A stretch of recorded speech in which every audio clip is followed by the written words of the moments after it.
तो अब जो है वो थोड़ा सा ज़रा उसको पॉज लेते हैं, चैप्टर 16 की तरफ ज़रा आएँ, देखते हैं उसमें क्या है, फिर आएंगे चैप्टर 15 की तरफ वापस इंशाल्लाह माय डियर।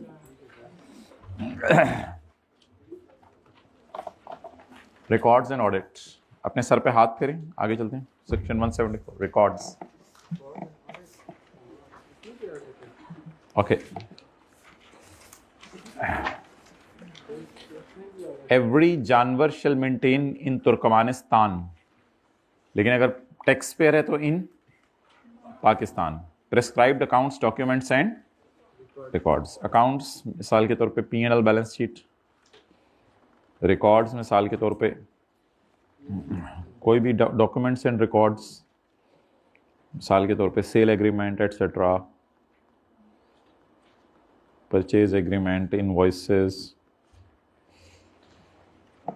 तो माय डियर टैक्स पेयर ने रिकॉर्ड्स कहां रखने हैं? चले मैं बता देता हूं, इन पाकिस्तान। सुबह सुबह भी आप फ्रेश नहीं होते। पॉइंट नंबर 2, अगर आपने पेज 386 से पिछला पेज है, हाइब्रिड सेकंड रो, पेज 386 से पिछला पेज है, पेज 385। अगर आपने कोई खर्चा किया लेकिन उसके रिकॉर्ड दिखाने से आपने इनकार कर दिया, तो वो खर्चा डिसअलाउ हो जाएगा। वेरी सिंपल, होना भी चाहिए। कमिश्नर में डिसअलाउ हुआ खर्चा if the tax payer do not provide the record of the transaction. Next, ये जो अकाउंट्स और डॉक्यूमेंट्स हैं, इनको कितने साल के लिए आपने संभाल के रखने? 6 साल के लिए। यानी 30 जून 2010 के बिजली के बिल आपने संभाल के रखने हैं 30 जून 2016 तक। ये 15 वाला क्लास के बाद मिले जरा मुझे। कोई भी चीज हो सकती है, नोट कर लिया? Well done. तो माशाल्लाह सकरदू से आए, सकरदू से, गिलगित से, सकरदू से, गिलगित से, गिलगित से।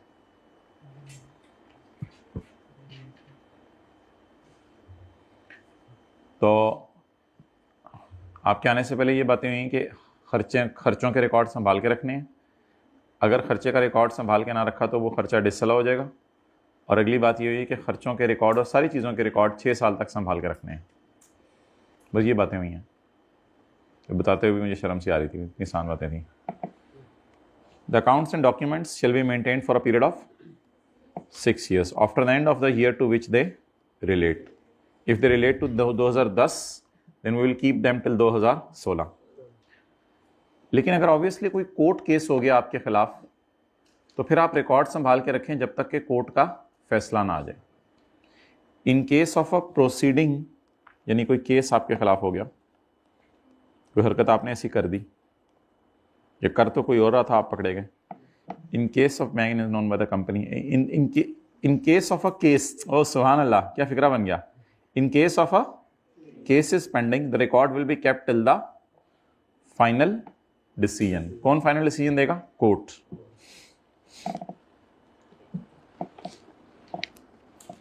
Now question is, proceeding is pending का क्या मतलब है? प्रोसीडिंग इज पेंडिंग का मतलब है कि कोई केस चल रहा है जिसमें आपको असेस किया जा रहा है। असेस करना क्या होता है? जज किया जा रहा है, टेस्ट किया जा रहा है कि आपने सही टैक्स निकाला है या नहीं। या आपको तो जज नहीं किया जा रहा, आपको जज करने के बाद आपने कोर्ट में जाके अपील कर दी है कि यार ये मुनासिब नहीं है, मेरे साथ ऐसा ना करो, बाकियों के साथ भी करो। And any case before an alternate dispute resolution committee. जब कभी FBR वालों से कोई केस, जब भी कभी कोई जज से केस रिजॉल्व नहीं हो रहा होता, तो हम एक कमेटी बनवाते हैं जिसका नाम होता है ऑल्टरनेट डिस्प्यूट रेजोल्यूशन कमेटी, और उसके पास जाके अपने मसले को हल करवाते हैं।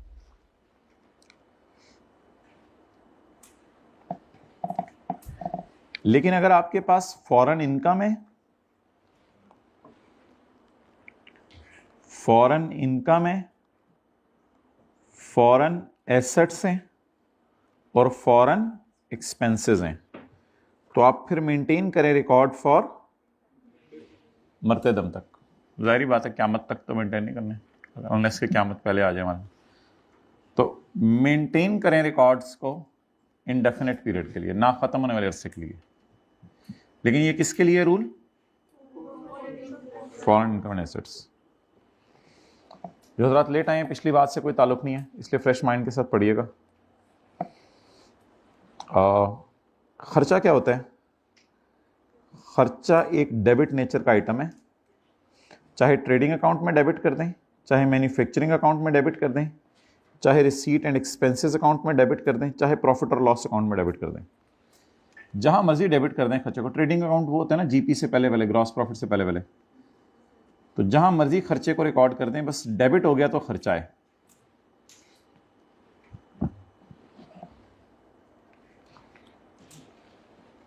हाइब्रिड में ज़रा जल्दी आइएगा, अच्छा एंड पे बैठना है, ठीक है जल्दी करें जो भी करना है।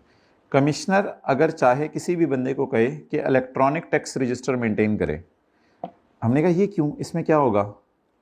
इसमें आप स्टोर करेंगे डेटा और इजीली एक्सेस करेंगे इंफॉर्मेशन को regarding transactions that affect the tax liability. वो कौन सी ट्रांजैक्शंस होती हैं जो टैक्स लायबिलिटी को अफेक्ट करती हैं?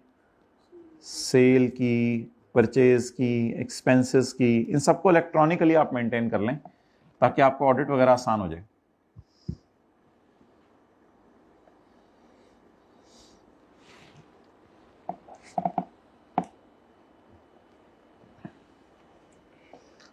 अच्छा माय डियर, ये जो है ना आगे बड़ी आसान सी चीज़ है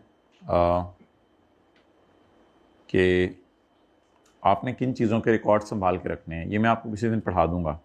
एसेट्स के रिकॉर्ड्स होने चाहिए, लाइबिलिटीज़ के रिकॉर्ड होने चाहिए, लेबर का रिकॉर्ड होना चाहिए, मटेरियल का रिकॉर्ड होना चाहिए, ये सारी चीज़ों के आपके पास रिकॉर्ड होने चाहिए। ये डब्बे आसान से हैं, किसी दिन 10-12 मिनट भी फोकस करके लगा लेंगे तो ये डब्बे हो जाएंगे। किसी दिन आप कहेंगे ना मेरा याद करने को ज़रा दिल चाह रहा है, सुबह सुबह में उठा था मेरा दिल चाह था कुछ याद करूँ आज, तो उस दिन ये मैं आपको करा दूंगा। It is not a big task.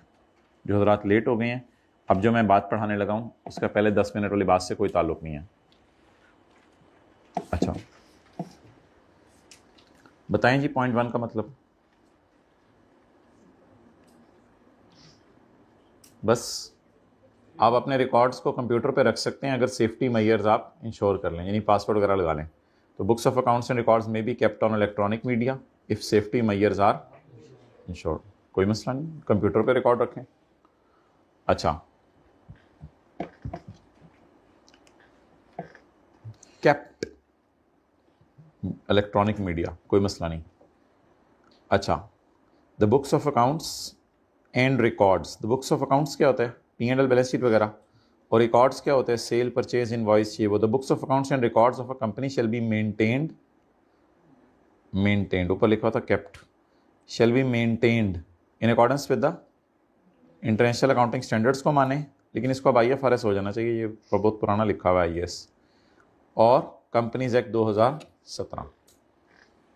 तो माय डियर, कंपनी के लिए क्या रूल है? कंपनी अपने रिकॉर्ड्स को मेंटेन करे किसकी रोशनी में? IAS की रोशनी में और कंपनीज एक्ट की रोशनी में। अजीब सी हेडिंग है, जनरल फॉर्म ऑफ बुक्स, यानी किस फॉर्म में रखें, ऐसे कुछ सवाल आ सकते हैं 2-3 नंबर का। फिर आप केप्ट बता दीजिएगा किस फॉर्म में रखें और मेंटेन भी बता दीजिएगा।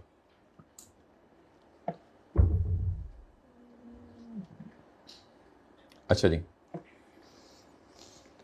इनकम फ्रॉम बिजनेस वाला क्या करें? इनकम फ्रॉम बिजनेस वाला अल्लाह भला करे, ये प्लेस बिजनेस वाला रिकॉर्ड रख ले where business is carried on. लेकिन अगर आपका बिजनेस नहीं है तो फिर आप रिकॉर्ड्स कहाँ रख लें? अपने घर में रख लें, और एड्रेस हमें बता दें प्लीज, एड्रेस हमें बता दें।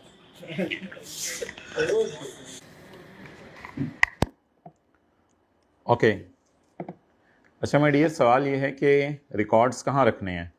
पढ़ें। The books shall be kept at a place where business is carried on. तो रिकॉर्ड्स आपने रखने हैं जहाँ बिजनेस हो रहा है। If it is carried in more than one places, हो ऐसा भी तो हो सकता है ना, आपके कई मल्टीपल ब्रांचेज हों, बाटा है, हश पपीज़ हैं, कई ब्रांचेज हों, the records will be kept at a principal place. फिर प्रिंसिपल प्लेस पे रख लें, और एट ईच प्लेस, या आपका दिल चाहे तो हर प्लेस पे रख लें। If separate accounts are maintained for, अगर हर ब्रांच सेपरेट अपनी अकाउंटिंग कर रही है तो हर जगह रखे, वो लूटो मचाओ हर जगह रखो। और अदर सोर्स, अच्छा, और प्रॉपर्टी वाले कहाँ रखें, प्रॉपर्टी वाले कहाँ रखें, सैलरी वाले कहाँ रखें, कैपिटल गेन वाले कहाँ रखें, चपेड़ वाले कहाँ रखें, थप्पड़ वाले कहाँ रखें। Where a person earns income other than business, the books shall be kept at, dividend वाला कहाँ रखे, घर में। एग्जाम्प्ट इनकम वाला कहाँ रखे, हवाई कैब तो डिच फ्राई करने पे कुछ भी कर सकते पेपर में टेस्ट, लेकिन अब अगर वो एग्जाम्प्ट इनकम बिजनेस की है तो फिर तो शायद ऊपर ही जाएगा ना। ओके, इन द एंड यार जो भी है, अगर आप कारोबार कर रहे हैं तो आप अपनी जगह बता दें जहां कारोबार कर रहे हैं। अगर एक से ज़्यादा जगह कारोबार करें तो एक से ज़्यादा जगह रिकॉर्ड रख लें, लेकिन इन द एंड कहते हैं मुझे बता देना वो जगह है कौन सी। पता चले वो तो आपने एड्रेस दिया और चांद का, वहां मैं आ भी ना सकूं, लेकिन मैंने आ भी जाना है उधर। The place where the records are kept shall be clearly stated on the return. Return पे वो जगह बता दो, क्योंकि हो सकता है मुझे आना पड़े उधर। ऑडिट, पॉज करो भाई। Section 177. Don't tell me which मौसम is this. Audit. Try to save the time. The कॉमी में, अच्छा, ये जो रिकॉर्ड्स हमने रखने हैं अपने बिजनेस के, ये हमने अपने लिए रखने हैं या कमिश्नर इनको मंगवा सकता है?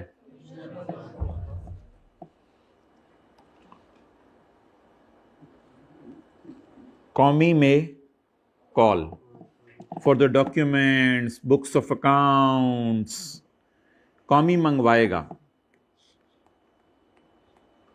कॉमी मंगवाएगा, make call.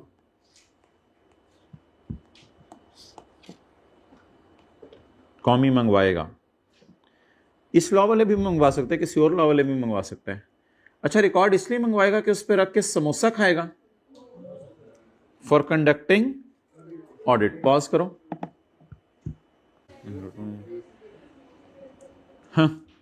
For conducting audit of income tax affairs. अच्छा, ये रिकॉर्ड्स क्यों मंगवाएगा आपके? क्योंकि उसने आपका क्या करना है, उसने आपका ऑडिट करना है, इसलिए रिकॉर्ड मंगवाएगा। इसलिए आपके रिकॉर्ड नहीं मंगवाएगा कि समोसा रखने के लिए कागज नहीं था उसके पास। अच्छा, अगर आप रिकॉर्ड इलेक्ट्रॉनिक डेटा पे रखें तो फिर tax payer shall allow the commissioner to use the machine. फिर आप अपना कंप्यूटर उसको यूज करने दें। मशीन से मुराद वो मशीन नहीं जो फैक्ट्री के अंदर लगी हुई है, उसमें कमिश्नर ने जाके अपने कपड़े नहीं धोने। Allow the commissioner to use the machine and shall allow him access to tested hard copies.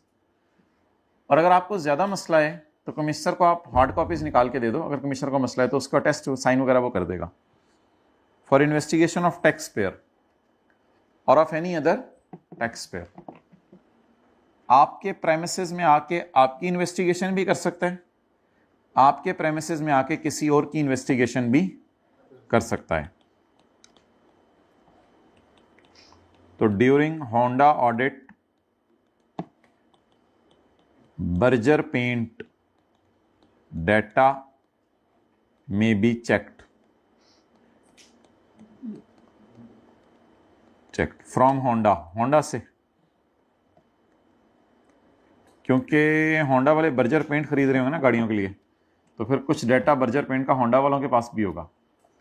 तो आपका ऑडिट करते करते आपके सप्लायर्स का ऑडिट भी किया जा सकता है, क्योंकि हो सकता है बर्जर पेंट की मेजर सेल होंडा को ही हो। ड्यूरिंग, ये जो लिखा हुआ है ना, ऑफ टैक्स पेयर और of any other tax payer,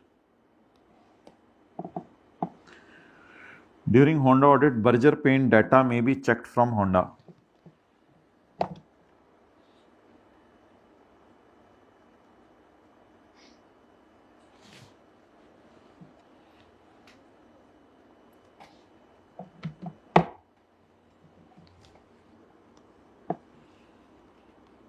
अच्छा, सबसे पहली लाइन में क्या लिखा हुआ था? मे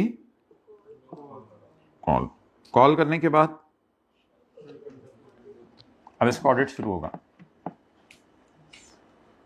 तो जो हजरात लेट आए हैं, ऑडिट करने के लिए हमने उसके रिकॉर्ड मंगवाए हैं, अब उसको ऑडिट करना शुरू करने लगे हैं। After obtaining the records of a person, जब आप उसके रिकॉर्ड मंगवा लें, कि जब वो कहे कि मेरे पास रिकॉर्ड नहीं है, कुछ लोग होते हैं कहते हैं मेरे पास रिकॉर्ड नहीं है, फिर आपको जाना पड़ता है, जाके इन्वेस्टिगेशन करनी पड़ती है। द कॉमी shall conduct audit of the personal affairs, फिर देखेगा कि इसका रिश्ता क्यों टूटा, sorry, of income tax affairs, फिर इसके इनकम टैक्स अफेयर्स को देखेगा, including examination of accounts, records, खर्चे पूछेगा कौन कौन से किए, आपके पास एसेट्स कौन सी हैं, लाइबिलिटीज़ कौन सी हैं। ऑडिट में यही चीज़ें पूछी जाती हैं, खर्चे क्या हैं, एसेट्स क्या हैं, लाइबिलिटीज़ क्या हैं। कोरोना से डर लग गया था कमिश्नर को, तो इसलिए वीडियो लिंक भेज के आपको ऑडिट करेगा। Commissioner may conduct audit electronically through video link. आप भी जूम पे आ जाओ अपने घर में, मैं भी जूम पे आ रहा हूं अपने घर में, जूम और जूम खेलते हैं। जैसे कभी कभी सर बुलाते हैं टेस्ट की मीटिंग। अच्छा जी, 2AA ज़रा हट के है, इसलिए इसको मैं बाद में पढ़ता हूँ।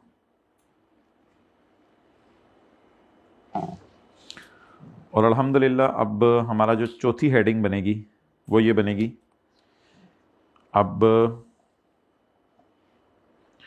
कमिश्नर में इशू एन ऑडिट रिपोर्ट। बस अब उसके अगर रिपोर्ट भेज दें, क्योंकि अल्लाह का शुक्र है इसका ऑडिट मुकम्मल हो गया। तो पहली लाइन में हमने कॉल किया था डाटा, कॉल करना क्या होता है? मंगवाना। दूसरी लाइन में हमने ऑडिट किया था, तीसरी लाइन में हमने बताया था वीडियो लिंक से भी ऑडिट हो, और छठे पॉइंट में हम बता रहे हैं बस ऑडिट रिपोर्ट आप इश्यू करो, जो मसले निकले हैं उसको बताओ क्या मसले हैं। After completion of audit the commissioner may issue an audit report. अच्छा, एक मुनासिब तरीका वैसे ये है कि ऑडिट रिपोर्ट इशू करने से पहले आप उससे पूछ लें कि ये मसले हैं, मुझे बता दो इनका तुम्हारी नज़र में क्या हल है, फिर ऑडिट रिपोर्ट इशू करें। वरना अगर आपने एकदम ऑडिट रिपोर्ट इशू कर दी, बाद में उसने एतराज़ कर दिया, तो कमिश्नर की भी फिर एक इज़्ज़त होती है, वो इज़्ज़त बेइज्जती में बदल जाएगी। तो बेहतर है कि ऑडिट रिपोर्ट इशू करने से पहले एक काम करें, after completing audit the commissioner में आफ्टर ऑब्टेनिंग एक्सप्लेनेशन, उससे एक्सप्लेनेशन लें on all issues raised in audit, फिर इशू करें ऑडिट रिपोर्ट। तो before issuing report what should you do?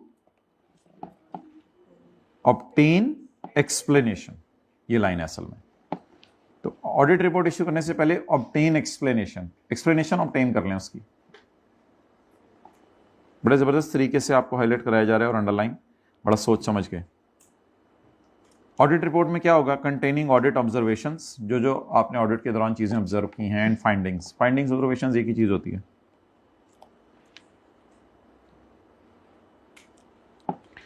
और इन द एंड कमिश्नर में amend the assessment. Amend assessment का मतलब उर्दू में लिख रहे हैं ना, कमिश्नर आपके बारे में अपनी राय बदल लेगा। Amend assessment. क्या आपने कभी दूसरे के बारे में अपनी राय बदली है? जी बिल्कुल, कई दफ़ा कोई ऐसी हरकत वो कर देता है, क्या कहते हैं, यार नहीं होन नहीं, बस यार अब नहीं, अब तेरे मेरे रास्ते जुदा। इसको कहते हैं आपने अगले के बारे में अपनी राय बदल ली है। अमेंड असेसमेंट को उर्दू में राय बदल ली है। माय डियर जल्दी आना। Amend assessment. चलिए, put some H2O in a glass of water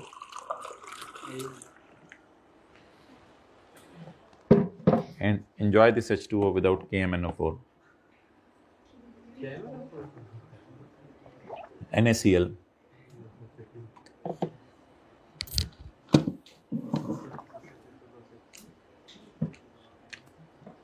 असल में जब ऑडिट करने कमिश्नर आता है ना, तो कमिश्नर के कानों में जो लोगों ने डाला होता है वही राय होती है। जैसे आप किसी से मिलने जाएं तो पहले से को राय कायम करके जाते हैं, हालांकि दूसरों से पूछना नहीं चाहिए उसके बारे में, गड़बड़ भी लोग करते हैं, गिबत कर देते हैं। तो कमिश्नर जब आता है ना आपके पास, तो उससे पहले ही कुछ ना कुछ आपके बारे में अपनी राय बना के आया होता है। ऑडिट करने के बाद ऑब्वियसली वो राय मेंटेन तो नहीं रहती, वो राय बदल जाती है। मेंटेन भी रह सकती है, ज़रूरी नहीं कि। तो अगर आप, हो सकता है आप अच्छी राय पहले बना के आए हो और ज़्यादा वर्स्ट बंदा वो निकले, और हो सकता है पहले आप सोच के आए हो कि नहीं यार ये तो बहुत ही बुरा बंदा है, और ऑडिट करके पता चले यार ये तो बहुत ही अच्छा बंदा है, तो आप राय बदल सकते हैं अपनी, कोई मसला नहीं। After issuing the audit report issue करने के बाद कमिश्नर में अगर ज़रूरी समझे, अगर ना ज़रूरी समझे तो खैर है, अगर ज़रूरी समझे तो अमेंड द असेसमेंट।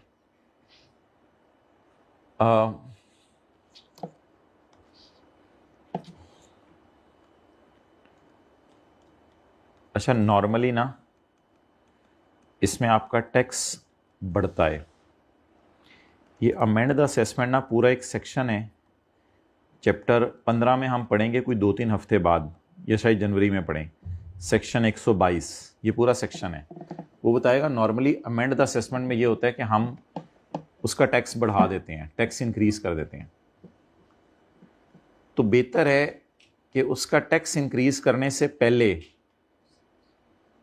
उसको एक अपॉर्चुनिटी दे दो, अगर उसने कोई बात बूत करनी है तो वो उसकी सुन लेना।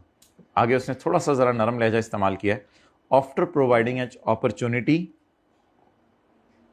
ऑफ बीइंग हर्ड, अपॉर्चुनिटी उसको दें। ऑफ बीइंग हर्ड को अगर आप ब्रैकेट में लेके अलग से याद कर लें तो फिक्रा बड़ा आसान हो जाएगा आपके लिए। आफ्टर प्रोवाइडिंग अपॉर्चुनिटी, किसको, क्या opportunity, of being heard. Of being heard को इग्नोर करके याद कीजिएगा, जल्दी हो जाएगा। After providing an opportunity to tax payer, क्या अपॉर्चुनिटी, उसकी बात सुने, उसकी बात सुन के आप अल्लाह का शुक्र है बदल दें, amend the assessment. Section 177 shall not apply, section 177 not apply. Section 177 क्या क्या कह रहा था, रिकॉर्ड मंगवाएं, ऑडिट करें, और फिर ऑडिट रिपोर्ट इशू करें, फिर अमेंड करें असेसमेंट, ये सारा ना करें।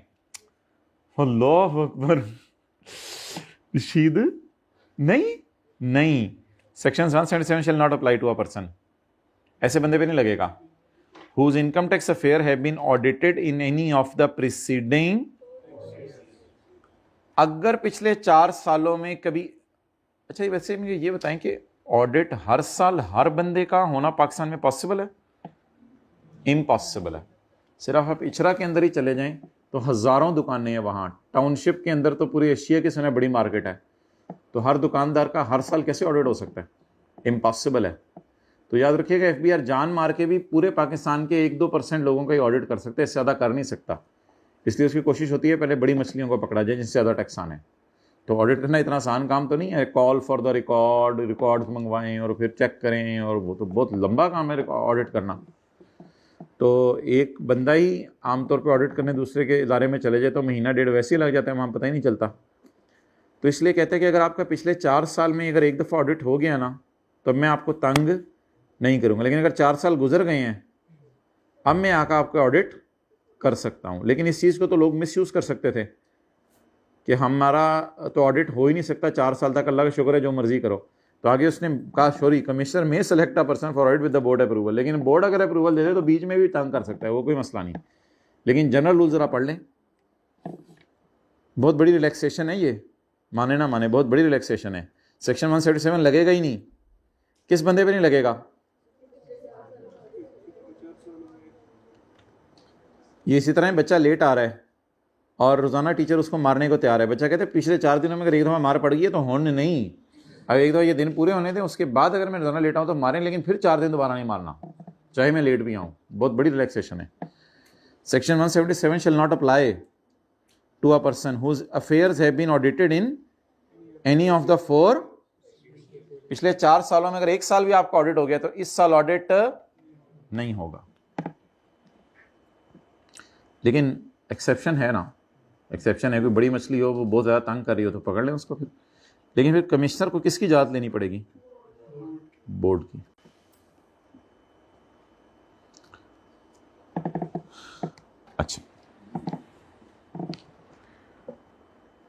अच्छा ये पॉइंट 8.7 की कॉन्टिन्यूशन में नहीं है। पॉइंट 8 एक इंडिपेंडेंट पॉइंट है।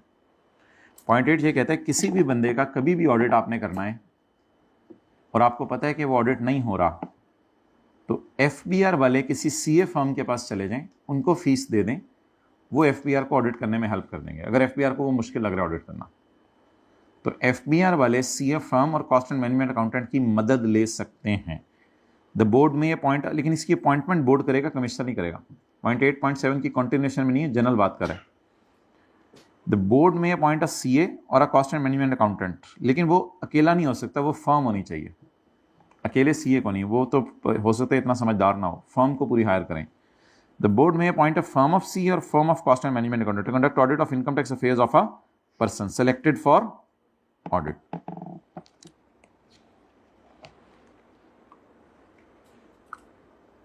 अपॉइंट अ फर्म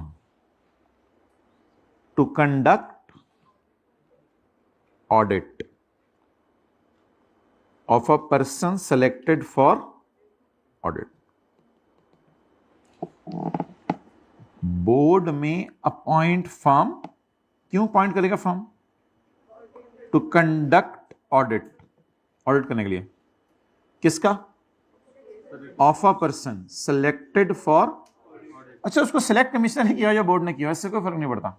तो आपको पता है कभी कभी रिश्ता हम सिलेक्ट करते हैं, कभी अब्बू करते हैं, इससे फर्क नहीं पड़ता, हो तो जाता है ना। इफेक्टिव तो बाय द कमिश्नर और द बोर्ड।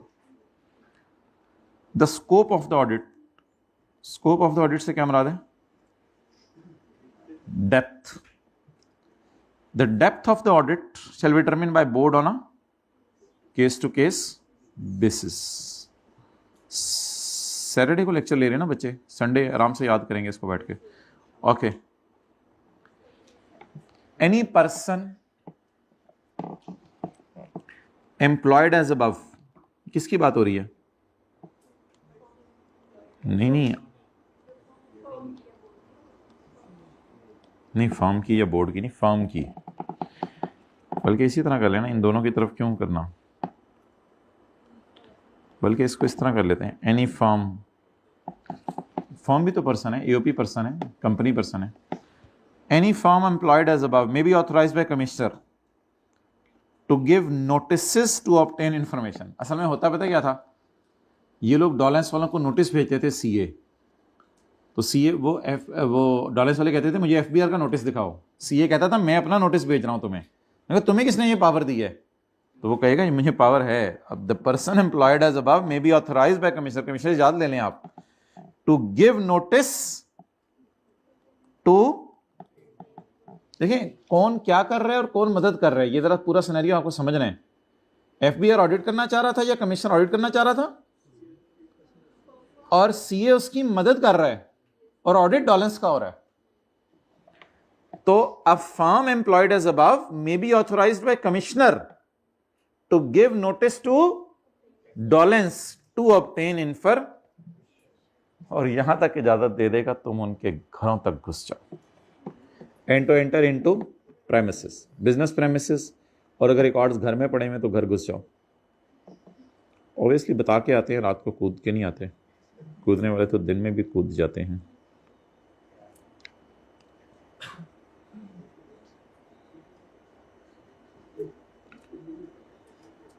ये लोग ऑडिट करने आ गए, तो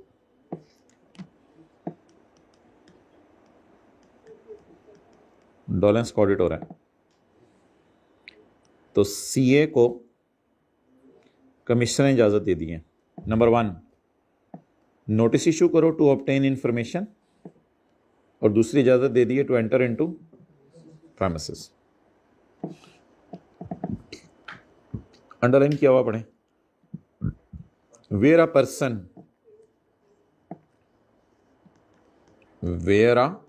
person tax payer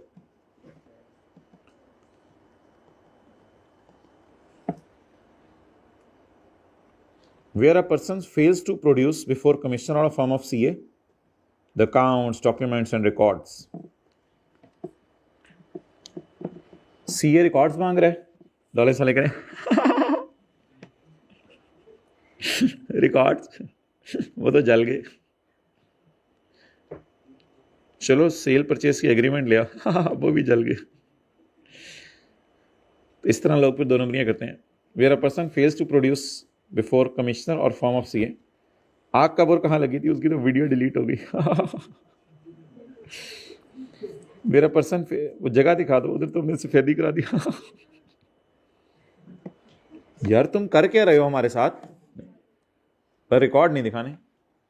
Where a person fails to produce before COMI or a form of CA, the accounts, documents, record, electronically kept record, electronic machine or any other evidence. असल में ना underline किया हुआ जरा पढ़ें, जो मैंने ऑलरेडी अंडरलाइन किया हुआ किताब में। Where a person fails to produce accounts, documents and records, the commissioner may proceed. फिर कमिश्नर कहेगा CA जरा साइड पे हटो, कॉस्ट मैनेजमेंट जरा साइड पे हटो, कमिश्नर में प्रोसीड। कमिश्नर फिर आगे बढ़ेगा, बाहर निकल डॉलेंस, बाहर निकल, मैं तुम्हें असेस करने लगा हूं। मैं तुम्हें क्या करने लगा हूं? इस असेसमेंट का नाम होगा best judgement assessment. And assumed assessment shall have, मैं तुम्हें बेस्ट जज करूंगा खुद। अब किसी को साइड पे हटा दो और तुम्हारे बारे में जो मैंने असेसमेंट एज्यूम की हुई थी अपने माइंड में, now it has no legal effect. तुम्हारे बारे में मैं सोच के आया था, डॉलेंस तो नाम है एक बड़ा जबरदस्त किस्म का, तुम्हारे बारे में तो मैं बुरा नहीं सोच के आया हुआ था, एज्यूम असेस किया हुआ था मैंने आपको। जाहिर बात है अगले बंदे से मिलने से पहले आपके जहन में कोई ना कोई एक इमेज बना होता है, तो मोटा होगा पतला होगा, वो जाके पता चलता है वो तो बहुत ही पतला है। तो एज्यूम्ड असेसमेंट की होती है, ठीक है। कभी कभी शुरू में जब हमारे ज़माने में जब हम पढ़ाने आते थे तो पहले दिन बच्चे एक दूसरे को नहीं ये में पढ़ाएंगे, तो उससे देख के हो जाते थे पता नहीं ये कैसे पढ़ाएंगे। तो कोई ना कोई एज्यूम्ड असेसमेंट पहले दिन टीचर के बारे में की होती है बच्चों ने, फिर थोड़ा थोड़ा खराब सही शुरू। अच्छा, तो commissioner may proceed to make a best judgement assessment. इस असेसमेंट का नाम होगा बेस्ट जजमेंट असेसमेंट। ये पता है कब करनी है? जब वो रिकॉर्ड दिखा रहा था तो हमने इसका नाम रखा था अमेंडेड असेसमेंट, और जब उसने रिकॉर्ड दिखाने से इनकार कर दिया तो हमने इस असेसमेंट का नाम क्या रख दिया? Best judgement assessment. और जो आपके बारे में मैंने कोई अजम्पशन ली हुई है ना, कमिश्नर कहता है it has no legal effect, इसका कोई इफेक्ट नहीं है। ओके, चलिए यहां तक क्विक रिवीजन, जल्दी से इंग्लिश के फिक्र याद करें, जो हजरात लेट आए हैं वो भी।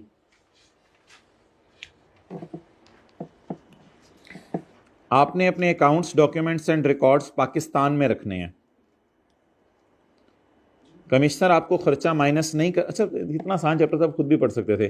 कमिश्नर आपको खर्चा माइनस नहीं करने देगा अगर आप रिकॉर्ड दिखाने से इनकार कर दें। ये जो आपने अकाउंट्स एंड डॉक्यूमेंट्स हैं 6 साल के लिए संभाल के रखने हैं, जिस साल थे उस साल से आगे 6 साल। लेकिन अगर प्रोसीडिंग पेंडिंग चली जाए कोर्ट में तो फिर आप कोर्ट के फैसले का इंतज़ार करें। कोर्ट से मुराद ये है कि या आपको असेस करने आए हुए हैं वो, या आपने अपील कर दी हुई है उनके खिलाफ, या कोई ऑल्टरनेट डिस्प्यूट रेजोल्यूशन कमेटी आपके खिलाफ फैसला सुना रही है। लेकिन अगर आपकी फॉरेन इनकम है, फॉरेन एसेट्स और फॉरेन एक्सपेंसेस हैं, फिर 6 साल की लिमिट नहीं है, फिर आपको मरते दम तक रिकॉर्ड संभाल के रखने पड़ेंगे। खर्चा वो होता है जो डेबिट हो गया होता है, ये तो सादा सी बात है। अगर आपके कमिश्नर चाहे तो आपको ये भी कह सकता है कि आप एक इलेक्ट्रॉनिक रजिस्टर मेंटेन करो। उसमें क्या होगा? उसमें आप ट्रांजैक्शन की सेल, परचेज और खर्चे रिकॉर्ड करेंगे। ये आगे हमने नहीं पढ़ा।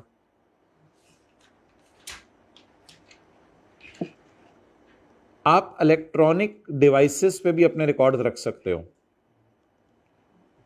आपने पाकिस्तान में रहते हुए अकाउंटिंग स्टैंडर्ड्स को फॉलो करना है जो दुनिया में चल रहे हैं, और कंपनी लॉ को फॉलो करना है अगर आप कंपनी हो, फिर आपके रिकॉर्ड्स वैलिड हैं।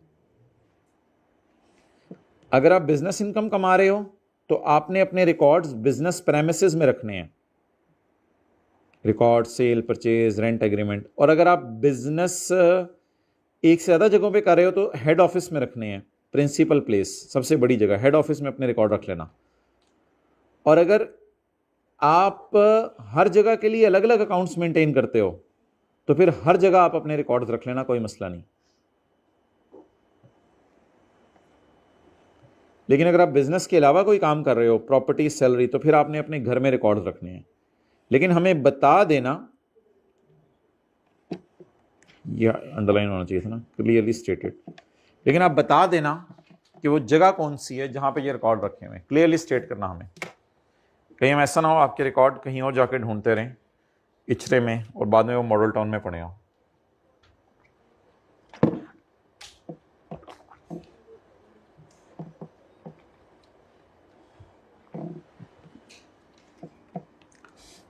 कमिश्नर मंगवाएगा आपसे डॉक्यूमेंट्स वगैरह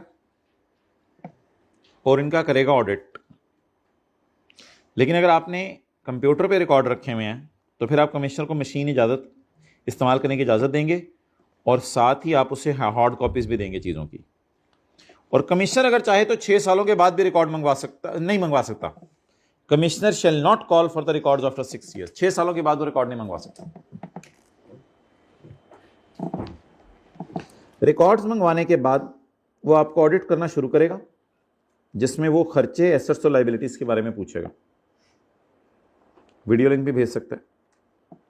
जैसे ही ऑडिट मुकम्मल होगा, कमिश्नर आपसे एक्सप्लेनेशन मांगेगा चीजों की, फिर आपको ऑडिट रिपोर्ट भेजेगा। ये मैंने कहा था।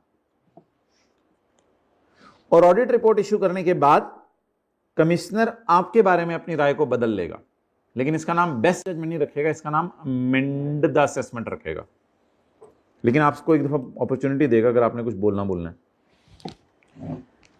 अगर आपका ऑडिट पिछले 4 सालों में हो गया तो इस साल आपका ऑडिट नहीं होगा। लेकिन अगर कमिश्नर बोर्ड से इजाज़त ले ले तो फिर कोई मसला नहीं।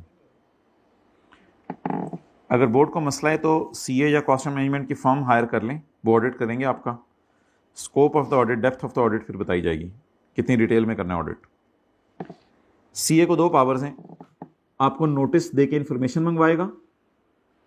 जाहिर बात है, नोटिस दे के कहेगा P&L ले आओ, बैलेंस शीट ले आओ, फलां चीज़ ले आओ, और आपके प्रेमिसेस में एंटर होगा।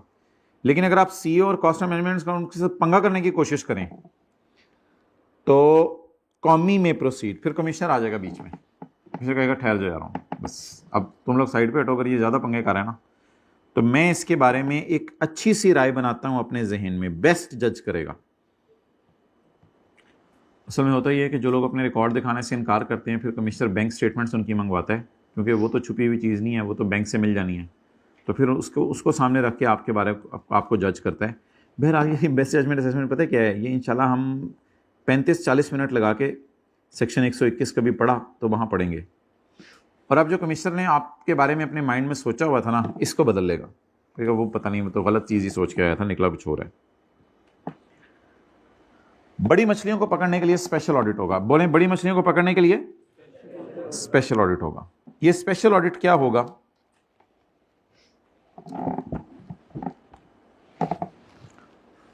बोर्ड अपॉइंट करेगा as many special audit panels as may be necessary. इसमें कम से कम कितने बंदे होंगे? 2 या 2 से ज्यादा। ये किन में से होंगे? एक करेक्टर रख लो, एक हॉकी वाला हो जाए, नहीं, ये ऑफिसर होगा इनलैंड रेवेन्यू का। ऑफिसर चैप्टर 15 में हमने पढ़े थे, additional commissioner, deputy commissioner, assistant commissioner, इनको ऑफिसर्स पढ़ा था हमने। एक तो ऑफिसर होगा इनलैंड रेवेन्यू का, एक सीए फॉर्म का बंदा होगा, एक कॉस्ट एंड मैनेजमेंट फॉर्म का बंदा होगा। ये फिक्र मैं सही नहीं बोल रहा, असल में इन सब में से कोई 2 होंगे, ये असल में है ना, कंप्राइजिंग 2 और मोर। तो इन सब में से कोई 2 भी होगे तो गुजारा चल जाएगा। ऑफिसर और officers of inland revenue, CA form का बंदा हो जाए, कॉस्ट एंड मैनेजमेंट अकाउंट का बंदा हो जाए, या फिर फॉरेन एक्सपर्ट हो जाए और फॉरेन स्पेशलिस्ट। लेकिन फिर डायरेक्शंस बोर्ड देगा, पता नहीं किस कंट्री से इंपोर्ट करना मंगवाना पड़ेगा। Any other person including a foreign expert, क्योंकि बड़ी मछली को ऑडिट होने लगे। अच्छा, इस लाइन का क्या मतलब था? Board may appoint as many panels as may be necessary. एक बड़ी मछली के लिए एक पैनल बना दो, फिर दूसरी बड़ी मछली को पकड़ने के लिए दूसरा पैनल बना दो। पैनल्स टीम्स है ना, तो जितनी मर्जी टीमें बनाओ, जितने मर्जी स्पेशल ऑडिट करो।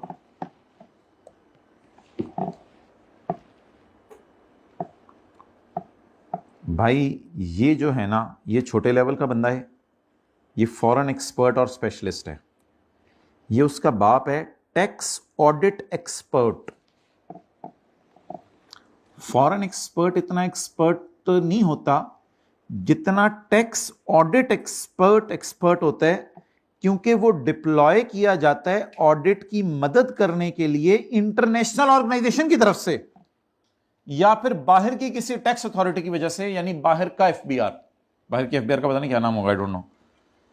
तो tax audit expert, foreign expert का समझ ले बाप होता है, ये इंटरनेशनल टैक्स इदारों ने रखे होते हैं बंदे, फिर इनको मंगवा ले ताकि ऑडिट जरा प्रॉपर तरीके से हो सके। Deployed under audit assistance programme of international tax organisation और टैक्स अथॉरिटी आउटसाइड पाकिस्तान। यानी इन सब लोगों को क्यों बुलाया?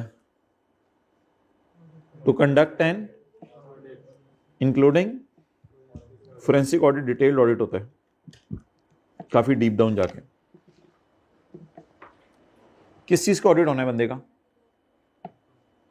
वो बोले of income tax of any person and scope of audit shall be determined by board और commissioner on a case to case basis. ये तो इधर भी लिखा हुआ था, scope of audit shall be determined by board on a case to case basis. ये line तो इधर भी लिखी हुई थी, conduct audit of income tax affairs of any person.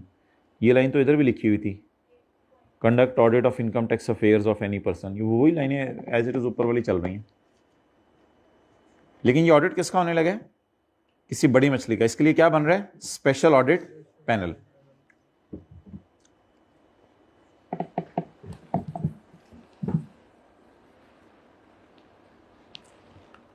ये लोग बोर्ड के साथ एक एग्रीमेंट करेंगे।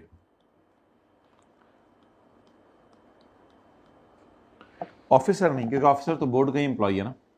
ये लोग बोर्ड के साथ एक एग्रीमेंट करेंगे कि अल्हम्दुलिल्लाह हम सारी इंफॉर्मेशन को कॉन्फिडेंशियल रखेंगे, किसी को बताएंगे नहीं। ये बोर्ड के साथ एग्री करेंगे, फिर ही बोर्ड इनको करेगा, और अगर इन्होंने एग्रीमेंट ब्रेक किया फिर इनके लिए मसला है। तो बोर्ड के साथ ये लोग एग्रीमेंट करेंगे। If a member is not an officer of inland revenue, यानी इनमें से कोई है, फिर बी से ई, तो the person shall be included in team if an agreement of confidentiality has been entered into। अच्छा, ये एग्रीमेंट किस किस के दरमियान करवाना है? Between the board and the person, या अगर बाहर के मुल्क से आया है वो बंदा तो between the board and the international tax organisation, या board and the tax authority. तो इसके और बोर्ड के दरमियान एग्रीमेंट होगा, या इसके और बोर्ड के दरमियान एग्रीमेंट होगा, या इसके और बोर्ड के दरमियान एग्रीमेंट होगा। और अगर कोई बाहर से बंदा आया तो इससे एग्रीमेंट नहीं होगा, फिर या इससे एग्रीमेंट होगा इदारे लेवल पे, या इससे एग्रीमेंट होगा। आई होप शायद क्लियर होगी आपको बात। उस बंदे के दरमियान और बोर्ड के दरमियान एग्रीमेंट होगा, या international tax organisation tax authority से एग्रीमेंट होगा। और ये एग्रीमेंट किस लिए जरूरी है? ताकि डेटे की कॉन्फिडेंशियलिटी। आगे बच्चों वाली बातें लिखी है। Special audit panel shall be headed by chairman. अच्छा, चेयरमैन इनका कौन होगा? चेयरमैन, माय डियर, चेयरमैन यही होगा। चेयरमैन नीचे वालों में से कोई नहीं बन सकता। इसको चेयरमैन होगा, यानी इसको कुर्सी दे दी जाएगी, बाकियों को जमीन पर उठा दिया जाएगा। Who shell be the officer? Repetition repetition repetition. आप अगले की प्रेमिसेस में भी घुस सकेंगे और उससे डेटा भी मांग सकेंगे। For conducting an shall be exercised by officer. आमतौर पे ऑफिसर ही प्रेमिसेस में एंटर होगा और इंफॉर्मेशन मांगेगा। इसको काट दें। आमतौर पे ऑफिसर ही एंटर होगा, क्योंकि ये बड़ी मछली हैं। इनके प्रेमिसेस में फिर अगर सीए शीए को भेज दिया तो मसला हो सकता है, लेकिन आगे जाके हो सकता है वो गुंजाइश निकाल दे। तो इधर इसने ऑफिसर को एंटर करा रहा है। पीछे किसकी इजाजत से कौन एंटर हो रहा था? बोर्ड की इजाजत से सीए वगैरह, और वो भी एंटर हो रहे थे।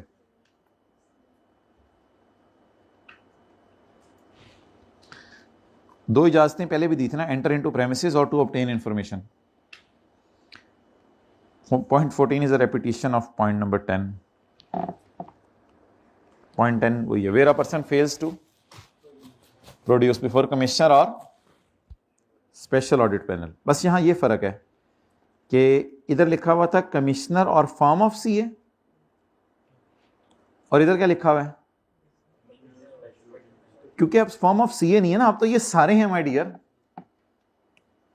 तो if a person fails to produce before commissioner और any documents, records or any other relevant document, electronically kept record, electronic machine, any other evidence, the commissioner may proceed to make a and assume assessment shall have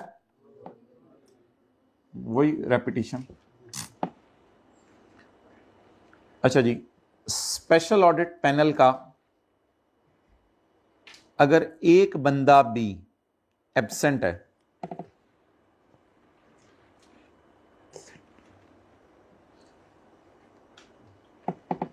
तो कोई नहीं, audit करें। यानी अगर student में से कोई एक एब्सेंट है तो कोई नहीं, टीचर क्लास पढ़ाए। लेकिन अगर टीचर ही नहीं है फिर मसला है। तो अगर चेयरमैन ही नहीं है तो फिर आप जरा रुक जाएं, अभी चेयरमैन को आने दें। लेकिन अगर चेयरमैन के अलावा बाकी कोई नहीं आया किसी दिन, खैर है यार, फिर ऑडिट चलाएं, खैर है। If any one member of audit panel other than chairman is absent from conducting audit, the proceedings of audit may be continued and the audit shall not be, audit को इनवैलिड नहीं कह देना आपने, यार वो बंदा नहीं आया, वो ऑडिट ही फारग हो गया। तो अगर टीम में 3 बंदे हैं, एक बंदा छुट्टी कर ले, 2 बंदे हैं तब भी एक बंदा छुट्टी कर ले, लेकिन कौन छुट्टी ना करे, चेयरमैन। तो चेयरमैन को देखें काफी जगह प्रोटोकॉल दिया गया है, और सॉरी ऑफिसर को काफी जगह प्रोटोकॉल दिया गया है। पहले ऑफिसर को प्रोटोकॉल दिया गया, तुमने एग्रीमेंट साइन नहीं करना कॉन्फिडेंशियलिटी का, क्योंकि तुम वैसे ही एम्प्लॉई हो। फिर इसको प्रोटोकॉल दिया गया, तुम्हें चेयरमैन बना रहे हैं। फिर अगला इसको प्रोटोकॉल दिया गया, तुम्ही ने प्रेमिसेस में एंटर होना है, तुम्ही ने उससे इंफॉर्मेशन मंगवानी है। फिर इसको यहां जाके प्रोटोकॉल दिया गया, अगर तुम ही नहीं होगे तो फिर क्या होगा, फिर कुछ भी नहीं होगा, फिर ऑडिट रुक जाएगा। तो बार बार देखें, बस वो ऑफिसर को प्रोमोट करना था बस, इसीलिए ये बार बार अजीब लाइनें आ रही हैं। एंड इन द एंड तो ऐसे ICAP ने लिखा हुआ है, वो सॉरी FBR ने लिखा हुआ है, ये लाइनें क्या है अब, functions performed by officers shall be considered as having been performed by audit panel। तो ऑब्वियसली अगर एक बंदा एब्सेंट है तो फिर ऑफिसर ही बेचारा काम कर रहा होगा अकेला, क्योंकि उसने तो आना है, तो समझा जाएगा पूरे पैनल ने काम किए हैं। असल में लोग एतराज करते थे ना, बाकी बंदे एब्सेंट है, ऑफिसर ही आके बैठा हुआ है, वही काम करके चला गया, तो लॉ में करने का नहीं बस कर गया काफी है। Functions performed by officer shall be assumed as having been performed by audit panel. अगर ऑफिसर ने काम किया, बेचारा वो आया हुआ बाकी नहीं आए हुए, तो ऑफिसर ने काम किया तो समझा जाएगा सब ने ही काम कर दिया। फिर ये ना कहना कि बाकी एब्सेंट हैं, ये हैं, वो है, नहीं भाई, काम हो गया बस। बोर्ड में prescribe the mode and manner of constitution. Constitution means कैसे बनेगा, कहाँ बैठेंगे, वर्किंग कैसे होगी, ये तो ऐसी लाइन एक डालता होता है एंड पे। चलें, ये पहले पूरा चैप्टर मैंने रिवाइज कराया था, अब सिर्फ ये वाला पॉइंट आपको रिवाइज करा रहा हूँ। बोर्ड कितने ऑडिट पैनल बनाएगा, जितनी मर्जी बड़ी मछलियां पकड़ लें। बस आपके सब्र का इम्तिहान ख़त्म हो रहा है इंशाल्लाह। 5-7 मिनट बाद मैं क्लोज कर रहा हूँ, फिर हम न्यूमेरिकल शुरू करेंगे। जैसे आपसे वादा किया गया था, 1.5 घंटे की क्लास हमारी होती है, तो जितनी मर्जी वो टेस्ट वाला सवाल डिस्कस कर लेते हैं ना, वो जो बिता था टेस्ट हुआ था। कंप्राइजिंग 2 और मोर मेंबर्स, इनमें से लोग होंगे। इनको क्यों रखना है, टू कंडक्ट एन किसका ऑडिट, इनकम टैक्स अफेयर्स का। कॉन्फिडेंशियलिटी का एग्रीमेंट किस किस से साइन करना है, बोर्ड ने, पर्सन के साथ और इनके साथ। चेयरमैन कौन होगा, ऑफिसर। प्रेमिसेस में एंटर होना और रिकॉर्ड मंगवाने की किसकी पावर होगी, ऑफिसर की। यहां ऑफिसर को पावर दी जा रही है। अगर कभी भी रिकॉर्ड दिखाने से इनकार कर दे तो क्या होगी, बेस्ट जजमेंट असेसमेंट। अगर कोई एक छुट्टी पे है चेयरमैन के अलावा तो ऑडिट को जारी रखो, लेकिन फिर क्योंकि वही ऑडिट कर रहा है बेचारा ऑफिसर, तो समझ लिया जाएगा सारों की तरफ से हो गया, खैर है, नो प्रॉब्लम। ओके, आगे चलें। बोर्ड में prescribe the mode, manner and constitution. अच्छा जी, एक नया सेक्शन आया हुआ है कि नादरा ने बोर्ड को टैक्स पेयर का डाटा देना है। हालांकि टैक्स पेयर कह सकता है ये मेरा कॉन्फिडेंशियल डाटा है, क्योंकि नादरा वाले तो सब बीवी बच्चे सबके बेफॉर्म बनाते हैं, एक एक चीज़ उनके पास होती है, घर का पता होता है, सब कुछ, दादे का नाम, पता नहीं क्या क्या सारा रिकॉर्ड उनके पास होता है। तो ये एक नया कॉन्सेप्ट है कि नादरा ने रिकॉर्ड शेयर करने हैं किसके साथ?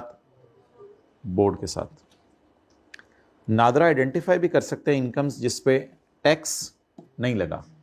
वो कई दफ़ा ऐसा होता है कि नादरा वाले को हल्का फुल्का सवाल पूछते हैं, यार ये आपके घर किधर है, इस जगह पे, यार आप तो गरीब बंदे लगते हो, तो फिर वो बता देते हैं यार मैंने यहाँ यहाँ चीज़ें कमाई थी। तो बड़ा रेयर है अभी तो नादरा के सिस्टम में, लेकिन कल कलाम को होस्ते नादरा वाले ऐसे सवाल पूछने शुरू करें कि उनके पास इनकम्स का डाटा आ जाए टैक्स पेयर का, तो NADRA will identify incomes which are not assessed. NADRA ऐसी इनकम्स भी पकड़ सकता है। नादरा कोई बाजी नहीं है जहाँ आप ID कार्ड बनवाने करके भी गए हो, बड़े हो गए ना माशाल्लाह। नादरा ने पहला काम ये करना है, आइडेंटिफाई करनी है इनकम्स और फिर इंडिकेट करना है टैक्स कि इसका टैक्स कितना बनता है। FBR अपना काम नादरा से करा रहा है क्योंकि नादरा विल है। Indicative tax shall be communicated by FBR to tax payer. फिर FBR को जब नादरा बताएगा तो फिर नादरा जब FBR को फिर बताएगा इतना टैक्स है, तो FBR किसको बताएगा?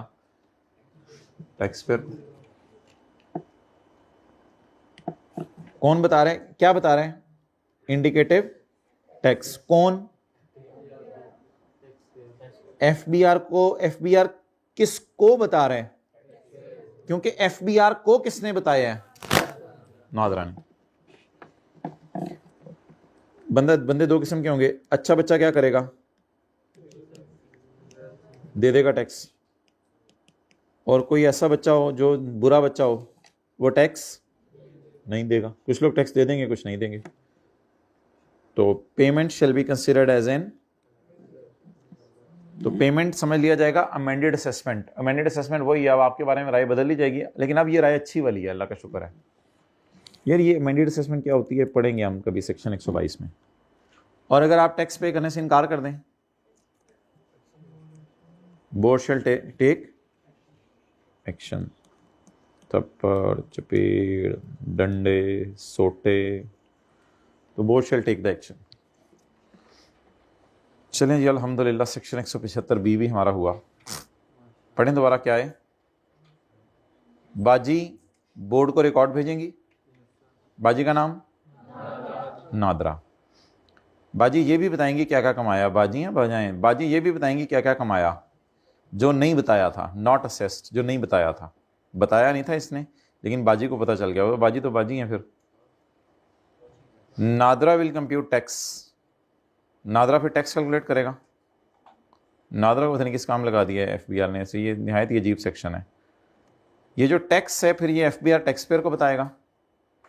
फिर टैक्स पेयर अगर टैक्स दे देगा तो समझा जाएगा कि लॉ वालों ने आपके बारे में अपनी राय बदल ली है, अब आप शायद अच्छे बच्चे निकले हैं। और अगर आप टैक्स नहीं देंगे तो बोर्ड फिर आपके खिलाफ एक्शन लेगा।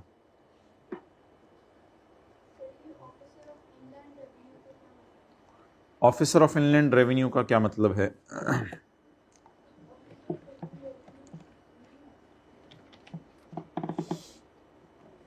ये चैप्टर 15 का पहला सफ़ा। Officer of inland revenue, additional commissioner, deputy commissioner, assistant commissioner.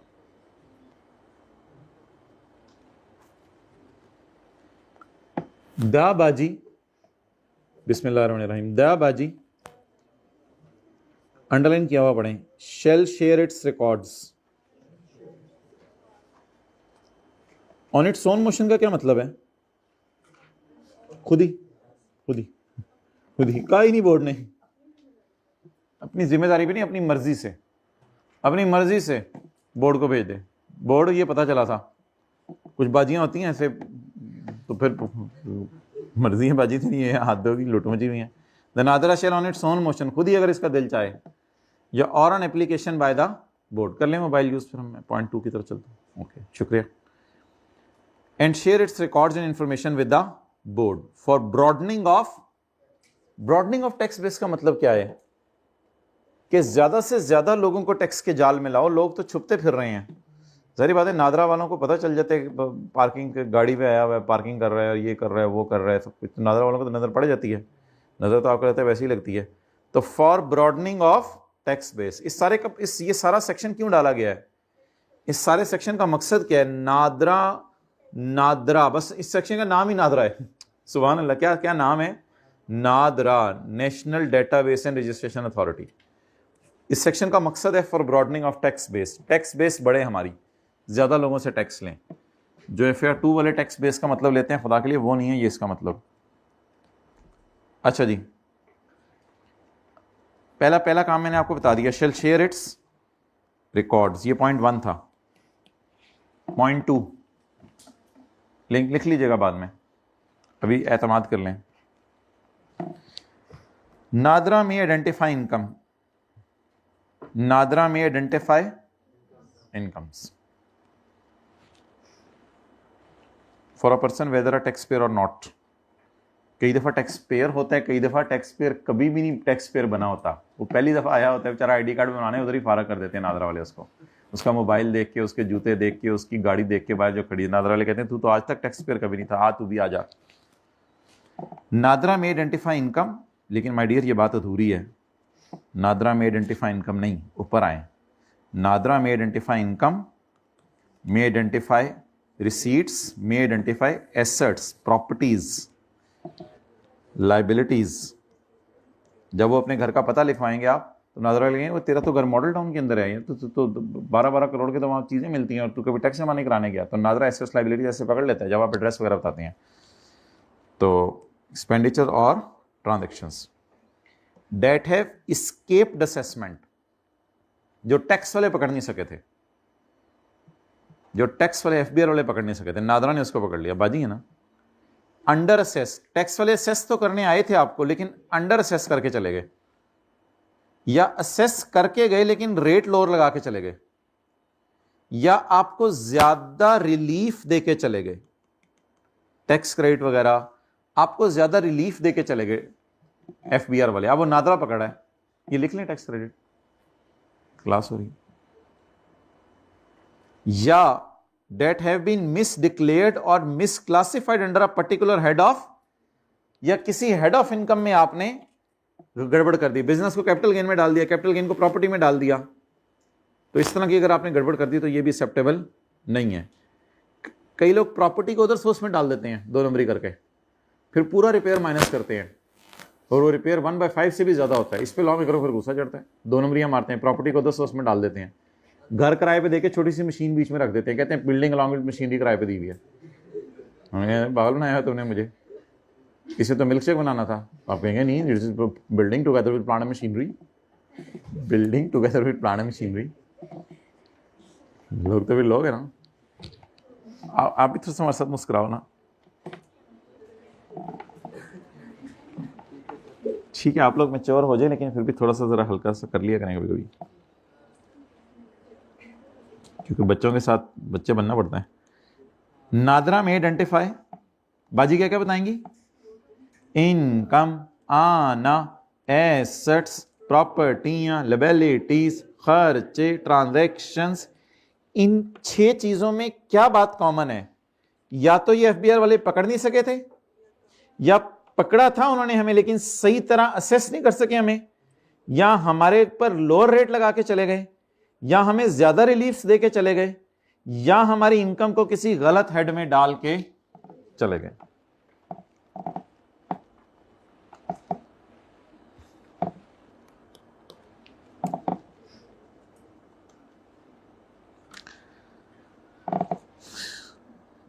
The NADRA may compute income and tax. अब फिर इनकम और टैक्स कंप्यूट करेगा, खाली टैक्स नहीं, ऊपर इनकम भी लिखा हुआ है माय डियर। नादरा may compute income and tax of anyone using artificial intelligence, AI, मेटा। अच्छा, यूजिंग आर्टिफिशियल इंटेलिजेंस, मैथमेटिक और स्टेटिस्टिकल मॉडलिंग और एनी अदर मॉडर्न डिवाइसेस और कैलकुलेशन मेथड्स आने वाले होंगे कुछ दुनिया में, इसलिए उसने डाल दिया यहाँ पे कुछ तरीके आने वाले हैं जिसमें टैक्स लोगों के खुद निकल रहे होंगे। इधर हमें डाटा दिया हुआ नहीं निकल रहा होता पेपर में, वो आर्टिफिशियल इंटेलिजेंस से निकल रहे होंगे।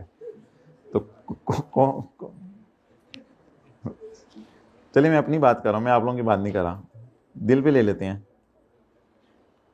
और एनी अदर मॉडर्न डिवाइस और calculation method. Okay, the indicative income and tax liability computed by NADRA shall be notified by board to relevant person. ये तो पढ़ा है हमने। The indicative tax shall be communicated by board to tax payer. फिर tax payer को बता देंगे पुत्र तू पकड़ा गया और बाजी ने पकड़ने में हेल्प किया। The indicative tax and liability computed by NADRA. ये इंडिकेटिव पता है क्यों बार बार लफ्ज़ यूज़ करें? क्योंकि ये फाइनल नहीं है। अभी टैक्स पेयर इस पर एतराज़ करेगा, फिर इसको सही करेंगे हम, इसलिए बार बार इंडिकेटिव मीन्स इंडिकेशन दे दी है, आगे देखेंगे क्या करना है। बार बार इंडिकेटिव का लफ्ज़ यूज़ करें। The indicative income and tax liability computed by बाजी shall be notified by board to the person and the person shall have the option to pay the tax. अब आप टैक्स पे कर दें, बस अब खत्म करें बात। टैक्स पे करें on such terms conditions instalments discounts. Terms को एग्री कर लें, कंडीशंस बना लें, किस्तें बनवा लें, लेकिन बस जान छुड़ाएं आप बोर्ड से। डिस्काउंट ले लें, रेप्राइव्स रिलेटिंग टू पेनल्टी। पेनल्टी के वेवर को कहते हैं ना, पेनल्टी और डिफॉल्ट सरचार्ज माफ़ करा लें, रेप्राइव्स माफ़ करा लें, पेनल्टियाँ और डिफ़ॉल्ट सरचार्ज माफ़ करा लें। पेनल्टी क्या होती है? जुर्माना वगैरह। और डिफ़ॉल्ट सरचार्ज क्या होता है? लेट पेमेंट पे इंटरेस्ट। तो डिफ़ॉल्ट सरचार्ज होता है लेट पेमेंट पे इंटरेस्ट। लिख लें, हम आप भी सीए कर रहे हैं बाकी। डिफ़ॉल्ट सरचार्ज लेट पेमेंट पे interest.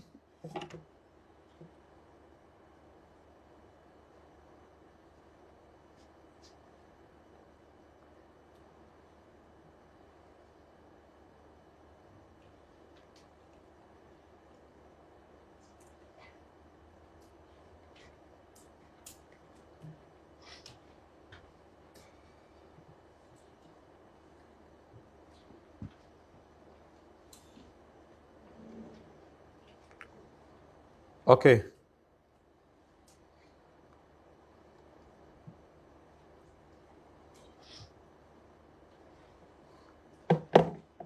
Next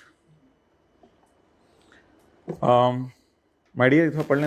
indicative income and tax computed by NADRA shall be notified by board to the person. The person shall have the option to pay the tax on such terms, conditions, installments. बंदा वो tax pay करेगा।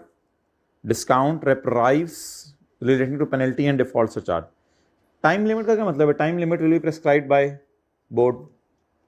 Time limit for paying tax कौन बताएगा?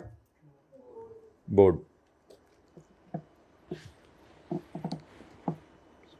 In case person does not pay tax, in case person does not pay tax, 0.6, अगर ये tax पे ना करे, क्या करना था? किसी को याद है? Board shall take action upon basis of tax liability computed above। चलो यार, मुक्का काम, अल्लाह का शुक्र है। और अगर पे कर दे, if a person pays liability, such payment shall be considered to be an। अब यार ये क्या है? Mandate assessment order. ये पढ़ेंगे माय डियर, ये सारा पढ़ेंगे। इसको आप अभी काटना चाहें काट सकते हैं, कोई मसला नहीं। इसको पेपर में नहीं लिख के आना। अब आप ये नोट कर लें सारा। 1 2 3 4 नहीं 3 तो नहीं अभी है, 3 पढ़ाता हूँ अभी। 1 2 4 5 6 7 1 2 4 5 6 7 1 2 4 5 6 7।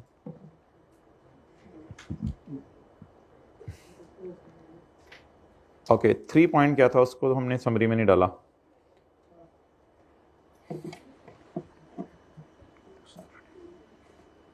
The board may use information communicated to it by NADRA. Board information को इस्तेमाल करे जो नादरा ने दी है। में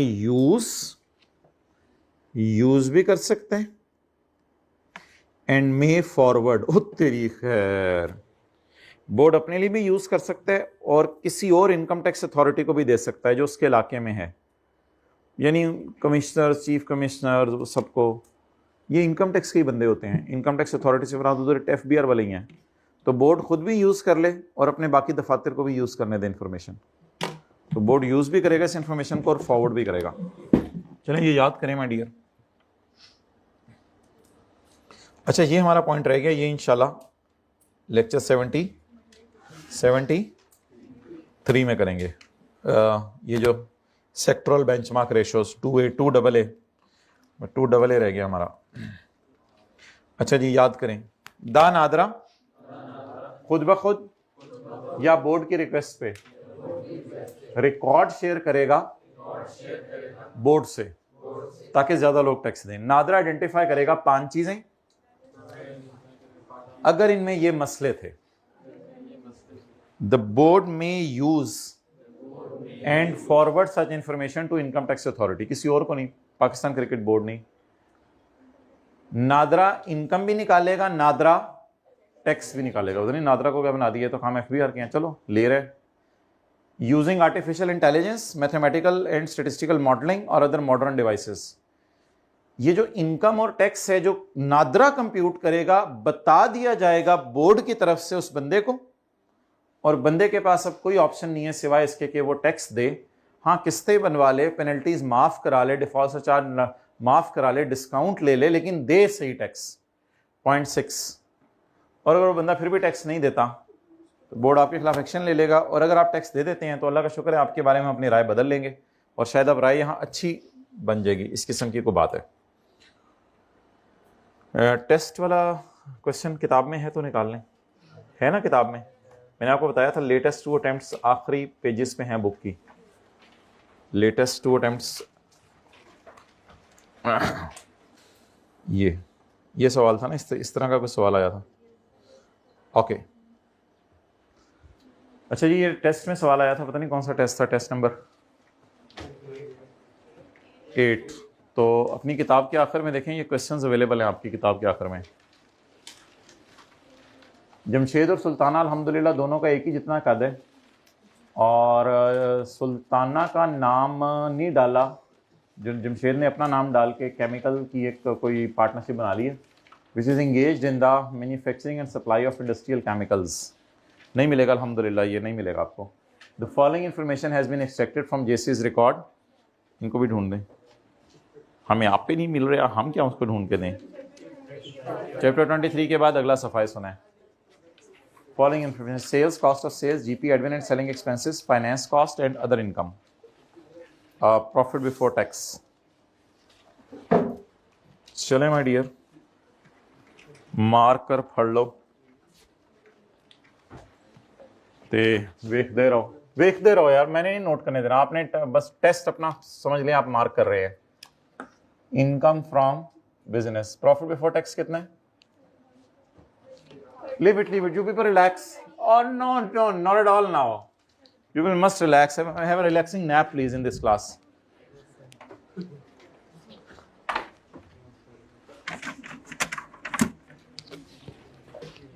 कभी कभी हम बोलते हैं, हमारा बोलना भी बंद कर दें। अच्छा, प्रोविजन टैक्स वाले आपको पता है किसी भी किस्म की माइनस नहीं करने देते, इसलिए इसको क्या करें, ऐड कर दें। कितना? 250। देखते रहें, बस हम शो देखने आए हैं, देखते रहें। सोल्यूशन इंशाल्लाह मैं कोशिश करूंगा आज शाम तक आपको अवेलेबल कर दूं, लेकिन रात तक। Admin and selling expenses include a salary of 450 paid to each partner. Monthly तो नहीं है ये माय डियर, लेकिन पेड टू ईच पार्टनर लिखा हुआ है, तो फिर 2 से मल्टीप्लाई कर दें, 2 से मल्टीप्लाई कर दें। आगे सुल्ताना का न्यूमेरिकल भी मांगा हुआ है और जमशेद का भी, तो मेरे ख्याल से फिर ऐसे करें, चल जितना भी मांग था 450 जमशेद और सुल की सैल कितनी है?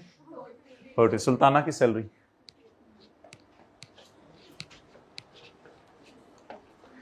इंटरेस्ट पे किया पार्टनर्स को उनके कैपिटल पे। ये तो अभी वो परसों वाले सवाल में पता नहीं कि चंद दिन वाले, काफी 5-6 दिन पहले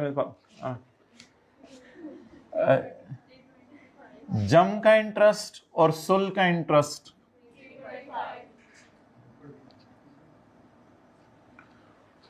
कोई कह रहा है मैंने इसको 12 से मल्टीप्लाई कर दिया था मंथली समझ के, कोई कह रहा है मैंने दोनों पार्टनर की इसी तरह किया था आप लोगों ने। तो अल्हम्दुलिल्लाह आप लोगों में तो मुझे एतमाद है, कम से कम जो इधर बैठे हुए हैं और जो ऑनलाइन वाले माशाल्लाह घरों में हैं।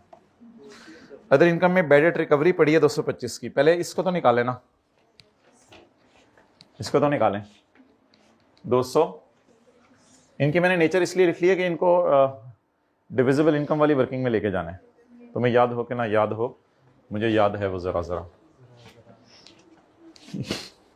यार मुझे लगता है कैसे ऐसे सवाल बन गया गलती से, इतना इस सवाल ही काम का बना लिया करे। जेसी हैड प्रीवियसली रिटर्न ऑफ, कभी पेपर में बैठे हो तो फिर पता चले। अच्छा ठीक है, हम चांद पे गए हुए थे सीए करने। जेसी ने इस बैड डेट को राइट ऑफ किया था पिछले साल, पिछले से पिछले साल, और अब उसके खिलाफ केस कर दिया था। उस वक्त टैक्स वालों ने 3 लाख माइनस करने दिया था। तो बैड डेट रिकवरी कितनी है? 220, where the bad debt recovery is greater than the difference between actual bad debt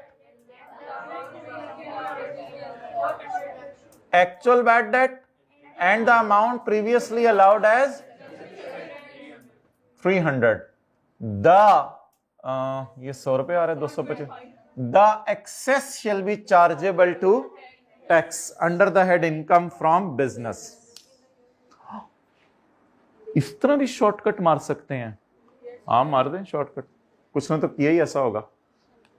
actual bad debt minus allowed amount recovered में से इसको माइनस कर दिया होगा। वर्किंग याद है ना? ओके, लॉस आया 13,25,000 का एनर्जी डेरिवेटिव प्रोडक्ट कॉन्ट्रैक्ट से। No we don't know what is energy derivative contract का, आगे चले, हमें तो नहीं पता, हमारी तो अपनी एनर्जी नहीं है तो डेरिवेटिव कहां से होनी है। ऑन जनवरी 2024 हमारे साल के मिड में हमने एक कॉन्ट्रैक्ट किया था 300 बैरल ऑफ क्रूड ऑयल खरीदने का for manufacturing various chemicals aiming to hedge against future price fluctuations. ये मुआहदा सिर्फ फ्यूचर प्राइस फ्लक्चुएशन से बचने के लिए था। और अब तो ये स्पेकुलेशन की एक्सेप्शंस में आ गया ना, तो आईकेप ने अपनी वेबसाइट में इसको स्पेकुलेशन में डाला हुआ है, लेकिन ऑब्वियसली वो नॉन स्पेकुलेशन है ये, क्योंकि मकसद क्या है आपको याद नहीं है? मैंने कहा था कि aiming to hedge against future price fluctuations वाली लाइन लिखी हुई थी कि अगर आप फ्यूचर प्राइस फ्लक्चुएशन से बचने के लिए कर रहे हैं तो फिर ये नॉन स्पेकुलेशन है, तो ये स्पेकुलेशन के एक्सेप्शन में चला जाएगा। द कॉन्ट्रैक्ट से एक्सपायर होना है 30 जून 24 को, और उससे पहले ही हमने कॉन्ट्रैक्ट ही बेच दिया, चीजें नहीं बेची। The contract set to expire at year end was sold before the settlement date. इससे कोई फर्क नहीं पड़ता कि कॉन्ट्रैक्ट उस डेट को बेचें या उससे पहले बेचें, जब कॉन्ट्रैक्ट बिक गया तो चीजें नहीं बिकी। तो इसका मतलब है ये स्पेकुलेशन बिजनेस तो है, आपने किया तो स्पेकुलेशन मार्केट में है जाके, लेकिन आपकी नीयत स्काई ब्लू मार्कर में कुछ और थी। इस वजह से क्या करें, तो नॉन स्पेकुलेशन में पड़ा रहने दें। तो ये इनकम फ्रॉम बिजनेस अल्लाह का शुक्र है भी नॉन स्पेकुलेशन, बस को इग्नोर कर दें, बस लॉस है। नहीं, नॉन स्पेकुलेशन का ही लॉस है ना, तो नॉन स्पेकुलेशन में पड़ा रहने दें, इसमें क्या मसला है, इसको खर्चा टाइप समझ लें, तो बस को पड़ा रहने दें। नहीं अदर इनकम, तो अदर इनकम में पड़ा हुआ है तो पड़ा तो यार प्रॉफिट में हुआ है ना यार, ऐसे तरह बोंगी मारो, इसी में पड़ा हुआ है ना, 13,000 में पड़ा हुआ है ना, 13,000 में ये लॉस पड़ा हुआ है, और ये लॉस कौन सा है, नॉन स्पेकुलेशन, तो let it be there, loss को पड़ा रहने। यही तो वो आईकेप से थोड़े सोल्यूशन में शायद गलती हुई थी कि उसने उसको निकाल दिया, हालांकि इसको पड़ा रहने दें। आगे चलें, बट डैश डाल दें, पता नहीं अब लेस करके डैश डालनी है या ऐड करके डैश डालनी है, उससे कोई फर्क नहीं पड़ता, बस लॉस टू हेज करने के लिए बस ऐसे डैश डाल के सोल्यूशन में कोई लाइन डाल दूंगा मैं इसके लिए। अच्छा, यगम मेको Sultana with Jamshed permission moved some of the office furniture to her residence for personal use. ये पता नहीं क्या था, घर से बिजनेस में लेके जा रही है, बिजनेस से घर में लेके जा रही है। Sultana moved furniture to her house, अपने घर लेके जा रही है। इसको डिस्पोजल कहें या एडिशन कहें, सोचिए जरा। डिस्पोजल, तो फिर तो गेन लॉस निकलेगा टैक्स वालों का। और ये ऊपर शुक्र है इंक्लूड कहीं नहीं है, ये इंक्लूड नहीं है किसी में, उल्टाना नहीं पड़ेगा कुछ।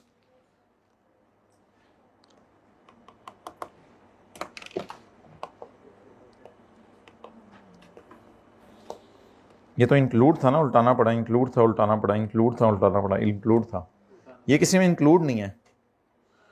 तो बस सिंपल तरीके से इसका जो करना चाहिए वो करें। मार्केट में इसकी कीमत कितनी है? 20 लाख, और खरीदा कितने का था? 1 जुलाई 2021 को। तो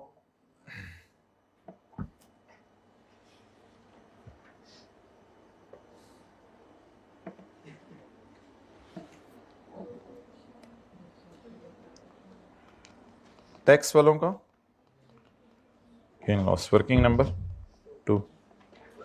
जी माय डियर, कंसिडरेशन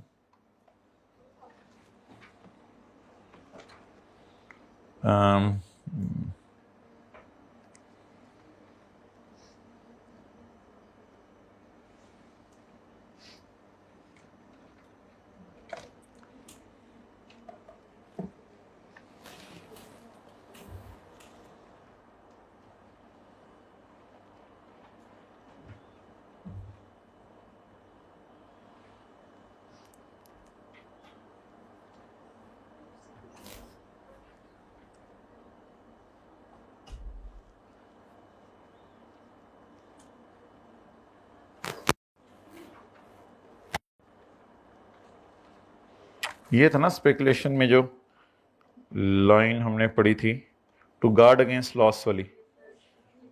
अच्छा, हेजिंग भी कहते हैं इसको, to guard against loss.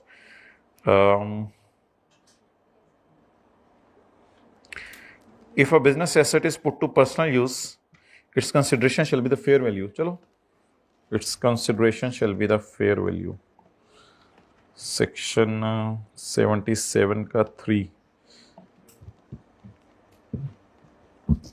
Ji consideration कितनी है भाई? 2000। लेकिन मेरे ख्याल से एक वर्किंग और करनी पड़ेगी, वर्किंग नंबर 3। मुझे एक काम करने दे, मैं ट्राई करता हूँ, अगर हो गया तो बल्ले बल्ले, ना हुआ तो शल्ले शल्ले। मुझे चाहिए 2024 का गेन, तो मैं इसे 30 जून 23 तक डेप्रिशिएट कर देता हूँ। बिल्डिंग के लिए 10, कंप्यूटर के लिए 30, बाकी सब के लिए 15। के ये मैंने याद तो नहीं किया होता, तुम्हें देना चाहिए वैसे। ये तो मैंने लेटेस्ट अटैम्प्ट ही खोली हुई है। ओह ये चीज़ मेरे अजीज मैं याद भी नहीं करके गया हुआ था, अल्लाह का शुक्र है पेपर में आ गया। और दिया भी फर्नीचर का हुआ है यार, हीरा आई क्या, कितने पास करने में तुला हुआ है। शुक्र है मुझे रेट याद नहीं था, ये दे दिया। बाकी सवाल नहीं हो रहे, वो अलग बात है मेरे से। अच्छा, तो मेरे ख्याल से थोड़ा सा शॉर्टकट लगा लें, मैनुअली WDV निकालने की बजाय। खरीदा कितने का है? 16 लाख का। इसको 85% से मल्टीप्लाई करेंगे तो ये 30 जून 22 की बीवी आ जाएगी। इसको फिर दोबारा 85% से मल्टीप्लाई करेंगे तो ये 30 जून 23 की बीवी आ जाएगी, और मैंने 30 जून 23 की ही बीवी मुझे चाहिए। 1156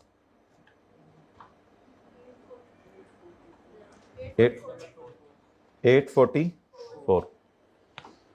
और अगर आपने मैनुअली करना है तो वो तो मैं आई रियली अप्रिशिएट, कोई मसला नहीं। आप कॉस्ट पकड़ें 1600, पहले साल डेप्रिशिएट करें 15%, फिर बीवी निकल आए, फिर अगले साल डेप्रिशिएट करें 15%, फिर बीवी निकल आए, तो बीवी तो वही आनी है, अल्लाह का शुक्र है जो है 1156 एसेट की। ठीक है, sorry if something hurts you. Okay, information related to Sultana. Okay, Sultana, so you're telling about something about yourself. I don't want to know anything about you. आगे चलते हैं। लिखा है I don't want to know anything about Sultana. So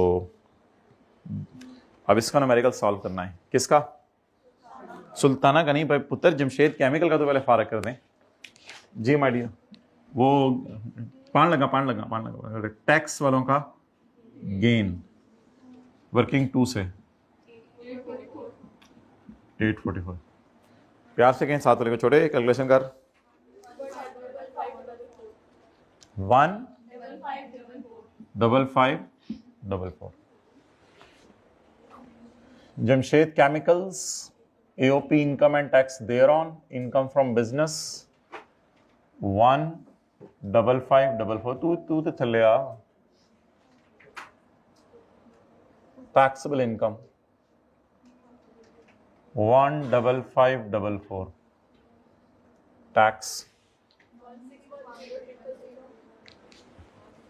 ये कैसे calculate किया हुआ है? 1610000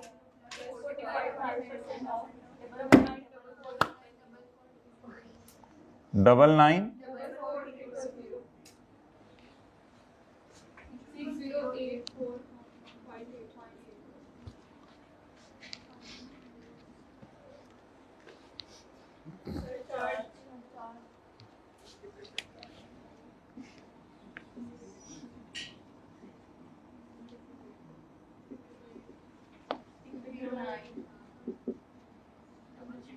यार थोड़ा सा मुझे अपनी कर लेने दिया करो रिवाइज, बच्चों को पढ़ाना होता है अच्छे से।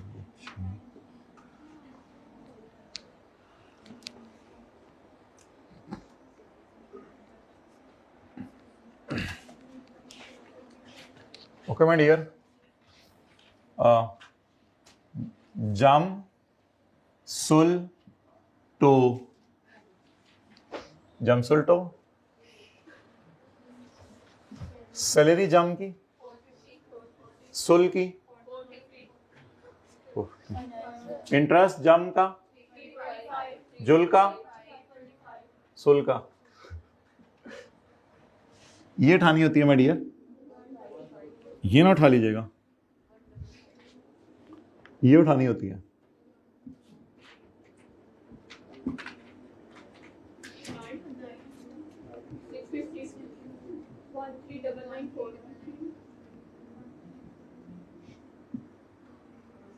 ये कहीं टेस्ट का सॉल्यूशन तो नहीं मिल गया? प्रॉफिट शेयर इक्वल है 6997।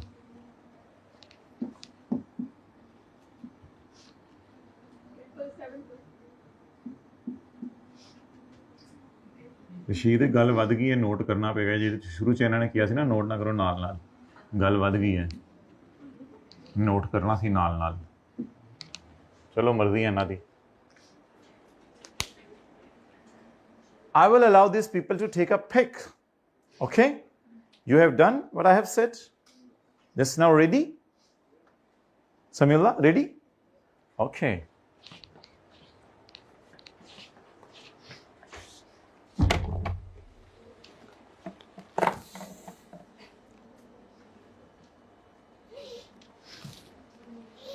Okay, my dear.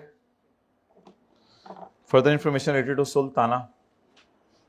अब मैं इसको पढ़ देता हूँ 2-4 मिनट लगा के, ऑब्वियसली टाइम हमारा ज़्यादा हो गया, और फिर आपको सोल्यूशन इसका दे दूंगा। तो इसकी ट्रीटमेंट बता देता हूँ मैं। On 1 July Sultana let out her plot of land in the Korangi industrial area to her brothers import house. और जिसको भी दिए हैं यार, मोंगियाँ मारते हैं तो हमारे में भी परेशान करते हैं। ब्रदर का इम्पोर्ट हाउस, अच्छा, nothing to at a monthly rent of 1 lakh रुपए, तो 1 लाख को 12,000 दे देंगे। हाँ मैंने आगे पढ़ लेने दो, आगे मैं रिवर्स मार लांगा। जो ज़हन बन रहा होता है उसको भी नहीं बनने देते। तो पता है आपने सवाल पढ़ा हुआ है, the prevailing fair market rent is 170, तो ऑब्वियसली फिर 170 को मल्टीप्लाई करेंगे 12 से। ठीक है हमारा। Additionally she receive non adjustable deposit of 3 lakh. My dear, इसको इग्नोर करना था क्योंकि प्लॉट ऑफ लैंड का था। बोंगो ने बोंगी मारी होगी तो इस सारी अगली लाइन इग्नोर करनी थी। Non adjustable deposit was refunded to. मारी है बोंगी मांझा, बोला तेरे टेस्ट निकलवा लेना मैंने। भाई नॉन एडजस्टेबल अमाउंट लैंड का हमने पढ़ा था, इनकम में नहीं जाना, क्योंकि ये सेक्शन सिर्फ किसके लिए है? बिल्डिंग के लिए। भाई make it available my dear, make it available, time is short. ये इसकी इनकम फ्रॉम प्रॉपर्टी आ गई, किसकी? सुल्ताना की। पॉइंट 2 में देखता हूँ, अभी पढ़ता हूँ। असल में एक पॉइंट आपका पिछले किसी टेस्ट का भी रहता है, टर्म टेस्ट का, वहाँ से ये पॉइंट असल में समझाना है, तो इसको मैं फिर देखता हूँ क्या करना है। हो सकता है ये पिछली किसी क्लास में मैंने आपको समझा दिया हो। अच्छा, point 3, Sultana is also renowned author. सानू तो नहीं पता एंड रिनोन्ड ऑथर, एक बुक नहीं पूरी जिंदगी सुल्ताना दी पढ़ी, and has written numerous books तेरी खैर ऑन एनवायरमेंटल पोल्यूशन। अच्छा, ये हमारा टॉपिक ही नहीं है। She completed a last work titled the ocean of plastic. पता नहीं क्या लेवल है सुल्ताना का। ओवर अ पीरियड ऑफ 2.5 साल में ओशंस को प्लास्टिक में लेके जा रही है, प्लास्टिक ओशन में लेके जा रही है। 2.5 साल से लगी हुई है, तो किताब लिखने पे से 2 साल ज़्यादा अरसा लगा है। इन दिसंबर 2023 हमारे साल उसको एकदम 5,04,000 मिल गए फॉर अ लेटेस्ट वर्क। ये ना असल में आईकैप का अजीब सा ब्लंडर सा था। आईकैप ने ना दूसरी रिक्वायरमेंट में जाके पूछे कि सुल्ताना के लिए क्या ऑप्शन अवेलेबल है रॉयल्टी की, तो ऑप्शन इसके पास ये अवेलेबल है कि इसको 3 सालों में गिरा दे, वरना वैसे हो सकता है किसी ने अगर ये रिक्वायरमेंट ना पड़ी होती तो वो इधर भी 3 सालों में गिरा देता। मेरे ख्याल से उसको आईकैप को उसको गलत नहीं करना चाहिए, उस बंदे को भी जिसने यही 3 सालों में गिरा दिया है। लेकिन नीचे जाके उसको पता चलता कि मैं तो न्यूमेरिकल के फेस पे 3 सालों में गिरा के आया हूं और वो ऑप्शन पूछ रहा है। जनरल रूल इसका मतलब है न्यूमेरिकल के फेस पे लगाना था, और करना भी यही चाहिए जब ये रिक्वायरमेंट भी पढ़ लें। इसी के लिए शायद 15 मिनट दिए होते हैं शुरू में। जब आपको पता है कि यहां ऑप्शन पूछ रहे हैं तो जनरल रूल है फॉरेन इनकम में लेके जाएं, और ऑप्शन क्या है? वो ऑप्शन है माय डियर, वो जनरल रूल नहीं है। उस उधर जाके देखिएगा ही द ऑथर में, तो कितने लोगों ने इधर ही 3 सालों में गिरा दिया था न्यूमेरिकल के फेस पे। ये नहीं करना था फिर, क्योंकि अजीब सा लिंक्ड है जरा ये बातें। उसने कहा था क्या ऑप्शन है, इसका मतलब है यहां फिर कुछ और करना था। क्योंकि मैंने भी एकदम पढ़ते ही सोचा था, जब यही पेपर मेरे सामने आया, मैंने पढ़ते ही सोचा इसको 3 से डिवाइड करेंगे, इनकम में डालते हैं, क्योंकि उसके लिए बेटर ऑप्शन होगी। लेकिन नीचे जाके जब मैंने ये पढ़ा तो मैंने कहा फिर वो इधर ऑप्शन पूछ रहे तो फिर उधर जनरल रूल लगा दें, उसको पूरा इनकम में डाल दें। तो ये करना चाहिए। तो ये थोड़ी सी अकल की बात है माशाल्लाह, अल्हम्दुलिल्लाह हम लोगों के पास है नहीं। इन 2021 सुल्ताना को 2000 शेयर मिले हैं फॉरेन कंपनी से, सॉरी फॉरेन कंपनी के, फॉरेन कंपनी से नहीं मादरत, फॉरेन कंपनी के अपनी फ्रेंड जमीला से। जमीला ने 2018 में ये 45 रुपए के खरीदे थे, और फेयर मार्केट वैल्यू जब सुल्ताना को दिए तो इनकी 120 थी। सुल्ताना ने इनको बेच दिया है 200 पे। अब मैंने आपको कुछ क्लासों में बताया हुआ कि 200 में से आपने माइनस करना होता है 45, लेकिन मैं सोल्यूशन में माइनस करूंगा 200 में से 120। इसकी वजह मैं फिर आपसे कभी डिस्कस करूंगा, ठीक है? तो इसको अभी होल्ड पे रख लें। बाकी गेन लॉस तो इंशाल्लाह आप निकाल लेंगे। ये 3 इनकम जिसकी निकल आई, प्रॉपर्टी इनकम आ गई सुल्ताना की, और अदर सोर्स आ गई, और कैपिटल गेन। इन तीनों को जमा करके टैक्सेबल इनकम आनी है, उसमें ऐड करने शेयर फ्रॉम एओपी। आगे फिर न्यूमेरिकल ज्यादा वाली इनकम कम वाली इनकम वाला होना है। ठीक है जी, चलें भाई, पॉज कर, बंद कर दें।